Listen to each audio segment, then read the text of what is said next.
Olá, amigos, bem-vindos a mais um estudo da nossa série Desvendando a Mediunidade, aqui na TV Nova Luz e no Grupo Espírita Eurípides Barçanufo, o Recanto da Prece. E nós, ao longo dos nossos vários estudos, nós tratamos muitas questões sobre a mediunidade, sobre os médiuns, animismos. E desde o último estudo, nós começamos a trabalhar a questão dos fenômenos físicos. Então nós vimos o que são os fenômenos físicos, a participação dos médiuns, e hoje nós vamos dar continuidade a esse tema. E para recorrer a mais informação, nós vamos buscar no livro A Gênese a informação pertinente para tentar compreender um pouco mais como se processa essa manifestação física, mais especificamente nos objetos, fazendo objetos se moverem e etc. Então nós temos no livro A Gênese, no capítulo 6, sobre as leis e as forças, onde encontramos o seguinte: há um fluido etéreo que enche o espaço e penetra os corpos. Esse fluido é o éter, ou matéria cósmica primitiva, geradora do mundo e dos seres. Então nós temos que o fluido cósmico é a matéria cósmica primitiva. Ela, ou é nela que vamos encontrar material para a formação tanto de mundos quanto de seres. E aí nós temos o papel primordial do fluido cósmico estruturando a nossa existência, estruturando toda essa matéria em que nós lidamos no dia a dia. Mas no capítulo 19, nesse mesmo item, não fica restrito apenas a essa informação. Nós temos ainda mais. E vamos ver o que eles dizem. São-lhe, no fluido cósmico, inerentes às forças que presidiram as metamorfoses da matéria, as leis imutáveis e necessárias que regem o mundo. Essas múltiplas forças, indefinidamente variadas segundo as combinações da matéria, localizadas segundo as massas, diversificadas em seus modos de ação, segundo as circunstâncias e os meios, são conhecidas na Terra sob os nomes de gravidade, coesão, afinidade, atração, magnetismo, eletricidade ativa. Então nós temos que nesse fluido cósmico nós vamos encontrar a origem não apenas da matéria propriamente dita, mas inclusive das forças, das leis que regem esse universo ou esse universo conhecido. Então nós temos que a participação, se é que podemos dizer assim, do fluido cósmico, numa condição muito mais intensa e ostensiva do que apenas a estruturação da matéria. Nós temos ali as forças e as leis. Quando nós falamos as leis que regem o nosso universo, leis materiais que regem o nosso universo também material, as leis químicas, as leis físicas, essas leis estão impregnadas nesse fluido cósmico. E é através dele que essas leis se propagam, essas forças se propagam por todo o cosmos, e a matéria vai obedecendo a essas forças e essas leis. Então nós vemos também coisas tipo gravidade, coesão, afinidade, são todas manifestações do fluido cósmico, manifestações como forças, como leis que regem o nosso universo. De novo, no livro A Gênese, no capítulo 11, ele continua: não podeis apreciar esta lei em toda a sua extensão, por serem restritas e limitadas as forças que a representam no campo das vossas observações. Entretanto, a gravitação e a eletricidade podem ser consideradas como uma larga aplicação da lei primordial que impera para lá dos céus. Sendo inerente ao fluido cósmico, elas atuam necessariamente em tudo e em toda parte, modificando suas ações pela simultaneidade ou pela sucessividade, predominando aqui, apagando-se ali, pujantes e ativas em certos pontos, latentes e ocultas noutros. Então nós vemos que essas leis que são propagadas, tendo como veículo o fluido cósmico, elas trabalham pelo bom andamento de todo esse nosso universo. Nós vamos trabalhar, quando nós falamos, apenas no nosso universo conhecido. Esse universo que, quando a gente olha para o céu à noite, nós vemos as estrelas. Esse universo que, como encarnado, nós fazemos parte. Outros universos também existem, até formar, obviamente, o universo com U maiúsculo, que é o universo de Deus, englobando tudo e englobando todos. Mas trabalhando só aqui nesse universo conhecido, nós temos as leis que regem todos os fenômenos. E essas leis, elas são apresentadas através do fluido cósmico. E nós vemos que essas forças, elas atuam por simultaneidade ou por sucessividade. Então, a combinação das forças, elas vão produzir fenômenos diferentes. Então, nós temos uma estrutura extremamente complexa e também variada, onde uma infinidade de forças estão atuando para manter esse universo coeso, uma outra infinidade de forças estão atuando na produção dos mais variados fenômenos que nos vemos abraços no nosso dia a dia, e isso tudo através do fluido cósmico. É o fluido de expressão. Todas as vezes que nós falamos em fenômenos no nosso mundo material, nós vamos falar de ação desse fluido cósmico se expressando desta ou daquela forma. E, obviamente, que essas forças que a ciência tem conhecimento até hoje, ela ainda é apenas uma fração. É uma fração de uma infinidade de outras forças que ainda não conhecemos e nem conseguimos ainda imaginar que tipo de forças podem ser.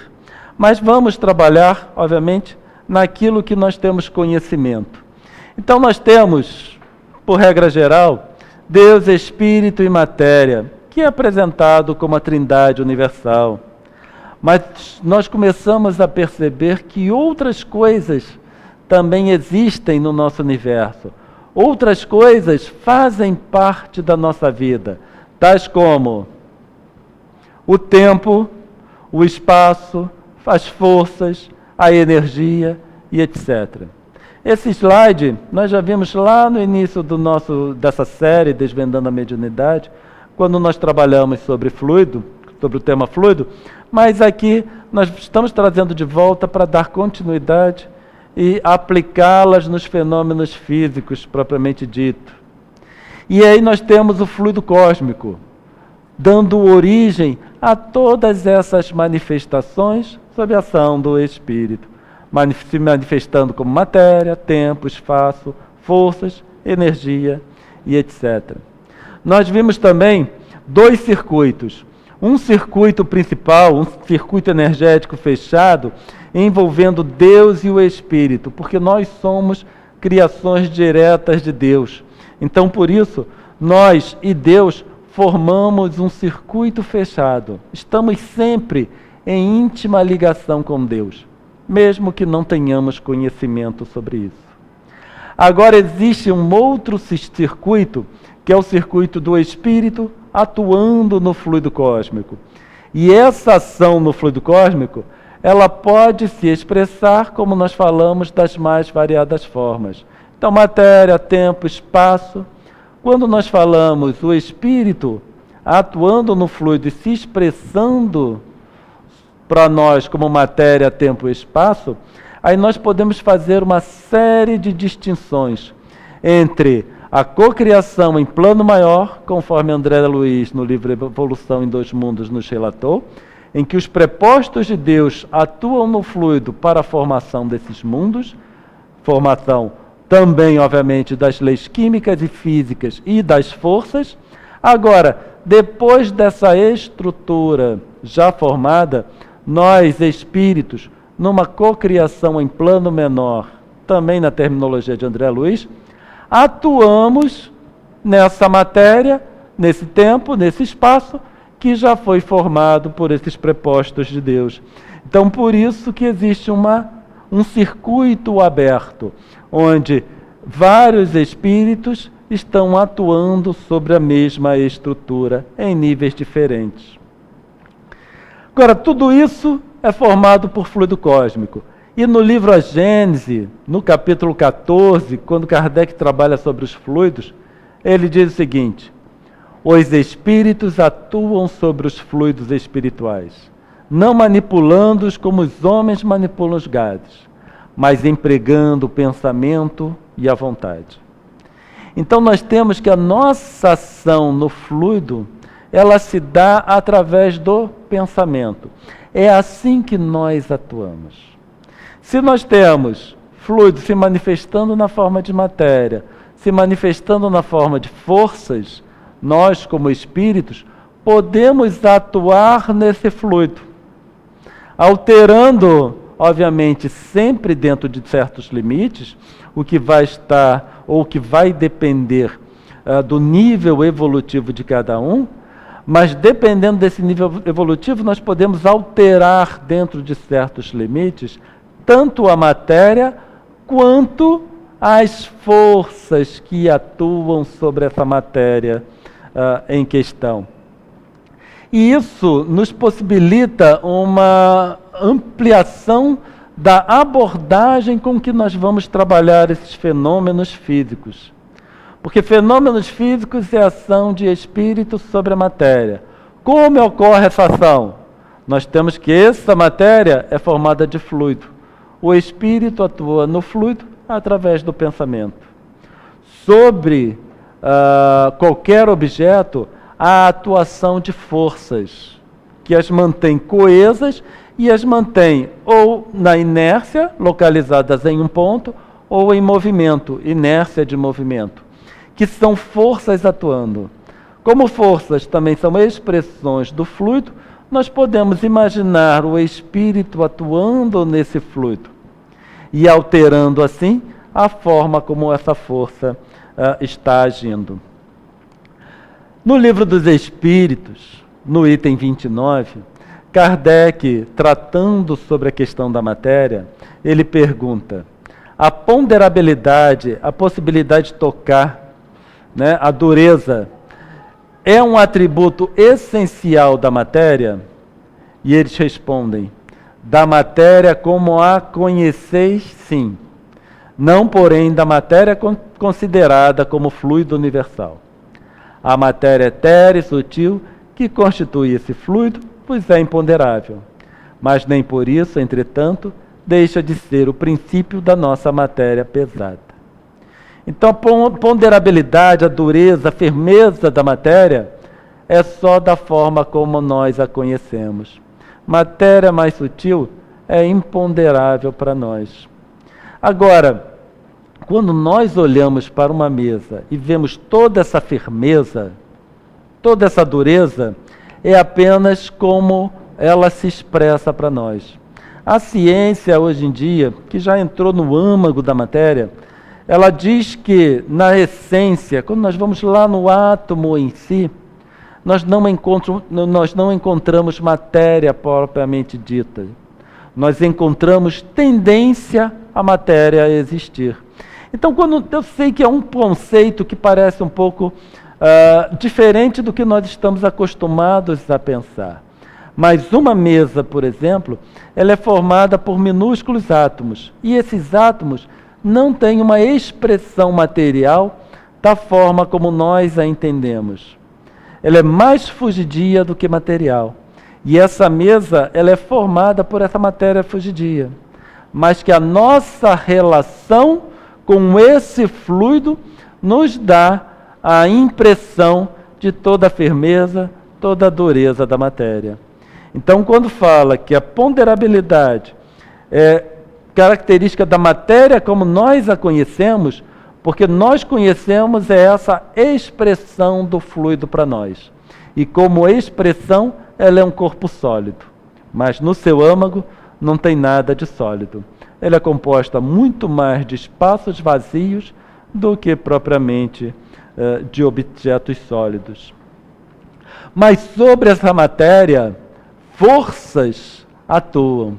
E muitas vezes nós trazemos ao longo da nossa vida conceitos, alguns deles equivocados, outros não tão certos, mas que quando nos deparamos com um fenômeno físico, por exemplo, que tentamos entender como ele funciona, esses entendimentos equivocados podem causar uma dificuldade de entendimento do que são as forças, do que são objetos materiais e como esses espíritos podem agir. E aí nós trouxemos algumas considerações para a gente avaliar e tentar colocar as nossas interpretações, nossos conceitos, de uma forma mais acertada. Então nós vamos fazer a distinção entre massa e peso. E aí vai uma pergunta. Primeiro uma afirmação e depois dizer se está certo ou se está errado. Um pacote de açúcar, como é vendido nos supermercados, pesa 1 quilo. Isso é uma afirmação. E a questão é, essa afirmação está certa ou está errada? Aquele pacote menor que se vende no supermercado, a gente normalmente diz, é o pacote de que pesa 1 quilo. Esse pacote realmente pesa 1 quilo? Está certo ou está errado? A resposta está errada. Aquele pacote não pesa 1 quilo. A massa do pacote é que é de 1 quilo. Massa é diferente de peso. Quando nós falamos 1 quilo, nós estamos falando de massa. É a quantidade de matéria ali presente. Quando nós falamos em peso, nós estamos falando em forças. Então, na verdade, um pacote de 1 quilo de massa de açúcar, ele pesa 9,8 newtons ao nível do mar. Então, newtons é uma unidade de força, não é uma unidade de massa, enquanto quilo é uma unidade de massa. Quando nós falamos em peso de 9,8 newtons, é a resultante da ação da gravidade sobre uma massa de 1 quilo. Assim como nós não pesamos 60 quilos, 50 quilos, 70 quilos. A forma correta de expressar é a nossa massa corporal é que é de 60, 50 ou 70 quilos. Pode parecer pouca coisa, mas isso faz uma diferença bastante grande no nosso entendimento sobre a ação do espírito sobre a matéria. Então nós temos que peso é uma questão de força. E por essa equação que está sendo apresentada, nós podemos converter massa para peso, onde m equivale a massa e g é a aceleração da gravidade. Ao nível do mar, a aceleração da gravidade é de 9,8 metros por segundo ao quadrado. Então, quando a gente pega e multiplica 1 quilo de massa por 9,8, nós vamos ter o peso de 9,8 newtons. E aí a gente faz a distinção massa e peso, pois massa de um corpo é sempre a mesma, não importa onde estiver, porém o seu peso dependerá do local onde se encontrar. Essa é uma diferença muito grande, porque a massa é invariável. Nós podemos ter 1 quilo de massa aqui na Terra, em Marte, na Lua, 1 quilo de massa será sempre 1 quilo de massa. Quando nós vamos para peso, que é decorrente da ação da gravidade sobre a massa, a coisa muda de figura. Porque peso é uma medida da força gravitacional que atua sobre um corpo. Como esta força varia com a distância entre 2 objetos, o peso de um corpo não é constante. E, na ausência da gravidade, o peso será nulo, mas sua massa permanece inalterada. Então nós vemos até que o peso pode ser nulo. Se não houver gravidade, o peso é zero. Isso nos esclarece um pouco. Quando nós vamos ver os astronautas, por exemplo, que nós vemos os astronautas flutuando naquelas imagens que são passadas para nós temos que o astronauta flutua porque ele não está sob a ação da gravidade de nenhum corpo, mas a sua massa corporal continua a mesma. Ele não perde. Então nós temos que, mesmo um corpo pesado, ele pode flutuar, dependendo da força ou não que esteja agindo sobre aquele corpo. E aí existem algumas brincadeiras de crianças, algumas colocações, que parece que não são úteis, mas são extremamente úteis. Quem nunca se deparou com a seguinte pergunta: se soltarmos 1 quilo de chumbo e 1 quilo de algodão de uma altura de 10 metros, qual chegará primeiro? Essa é a pergunta que normalmente crianças se deparam com. 1 quilo de chumbo e 1 quilo de algodão soltos a 10 metros de altura, qual vai chegar primeiro ao chão? Nós temos algumas tendências a responder, porque nós fazemos considerações apressadas e considerações equivocadas. Mas essa resposta não é tão simples assim. Para responder, nós precisamos fazer outra, com ou sem a ação do ar. Então você quer que eu responda o que chega primeiro, o algodão, 1 quilo de algodão, 1 quilo de chumbo? Mas a pergunta eu tenho que fazer com ou sem a presença ou a ação do ar. São duas respostas completamente diferentes. Porque sem a ação do ar, nós temos a ação de uma força apenas. Quando nós colocamos o ar na pergunta, aí nós vamos trabalhar com duas forças agindo simultaneamente. Então essa é uma representação esquemática de duas massas, uma de chumbo, que é a vermelha, e outra de algodão, todas as duas representando 1 quilo, mas na presença de ar. Então nós temos a setinha para baixo em azul, representando a ação da gravidade. Agora nós temos também a setinha em verde, em sentido contrário, que representa a ação do ar. Esse ar vai exercer uma força contrária. Então, quando nós colocamos a ação do ar, o algodão tem um volume muito maior que o do chumbo. Por isso vai sofrer muito mais a ação da força que o ar está colocando, contrária à ação da gravidade. E aí, o corpo, que equivale a uma massa de chumbo, vai chegar primeiro no solo. Quando, na ausência de ar, nós vemos que apenas a força da gravidade está atuando. Então, as duas massas, seja chumbo ou seja algodão, vão chegar ao solo no mesmo instante, porque estão sob a ação da mesma força.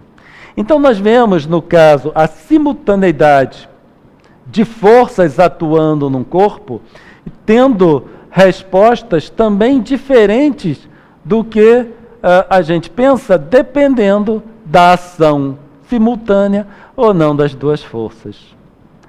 Mas 1 quilo de chumbo e 1 quilo de algodão é muito fácil da gente responder. Agora fica a questão, um elefante e uma pena. Se nós pudéssemos soltar um elefante e uma pena de uma altura de 10 metros, quem chegaria primeiro? O elefante ou a pena? E muitos devem pensar assim, nesse caso não me importa se é com ação do ar ou não.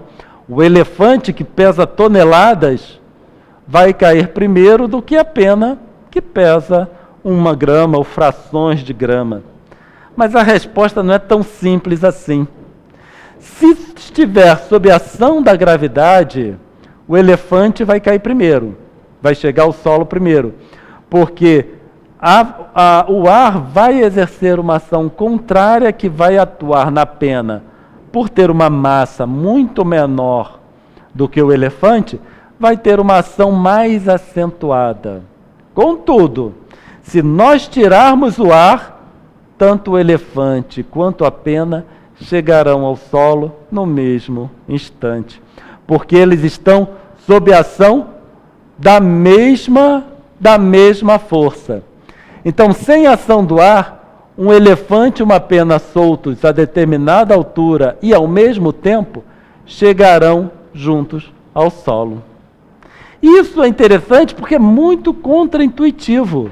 Nós temos a certeza de que o elefante vai chegar primeiro, mas na ausência do ar, a ação da gravidade é a mesma. E aí nós vamos pensar, mas como se a força de a ação num elefante é muito, o peso de um elefante, desculpa, a massa corporal de um elefante é muito maior que a massa da pena. Mas o que acontece? A força necessária para acelerar a pena a uma determinada velocidade demanda muito, é bem menor do que a força necessária para atuar num elefante para agir sobre a mesma velocidade. Então, quando a gente vai na equação P é igual a mg, a aceleração é a mesma, a massa é diferente e, por isso, a força vai ser diferente. A força atuando no elefante é bem maior. Por isso, ele acelera aquela massa à mesma velocidade que uma pena cuja força atuando é bem menor. É simplesmente uma questão de massa. Maior massa, maior força. Menor massa, menor a força necessária para que ambos sejam acelerados na mesma intensidade. E existe também a influência ou exercício que certas pessoas muitas vezes experienciam, que é para vivenciar a gravidade zero. Então, a ação da falta de gravidade, ou o efeito da falta de gravidade, pode ser atingido ou alcançado apenas em um avião, ainda no nosso planeta. Não precisamos ir a outros planetas. Esse avião, sendo acelerado e subindo a uma determinada angulação, quando chega a partir de um determinado momento em que nivela, as pessoas que estão ali dentro vivenciam uma experiência de gravidade zero. É um exercício, uma simulação de antigravidade. Então, o que nós queremos dizer com isso? Que a gravidade é uma força. E essa gravidade pode ser manipulada, inclusive por nós encarnados, de uma forma consciente, de uma forma trabalhada para que as pessoas que estejam ali a vivenciem. E nós encerramos esse estudo por aqui. Nós vamos voltar ainda a trabalhar a questão dos fenômenos físicos, mas precisamos ter em mente que a matéria em si é formada de fluido cósmico e sobre essa matéria exercem várias forças. E essas forças também são formadas por fluido cósmico. E que o espírito vai atuar nessas forças pelo pensamento. Não se esqueçam que os nossos slides são disponibilizados no nosso site, ccconte.com, onde vocês podem colocar suas perguntas, suas sugestões, seus comentários, que nós vamos tratar aqui em conformidade com a situação. E assim agradecemos, muita paz a todos e até o próximo estudo.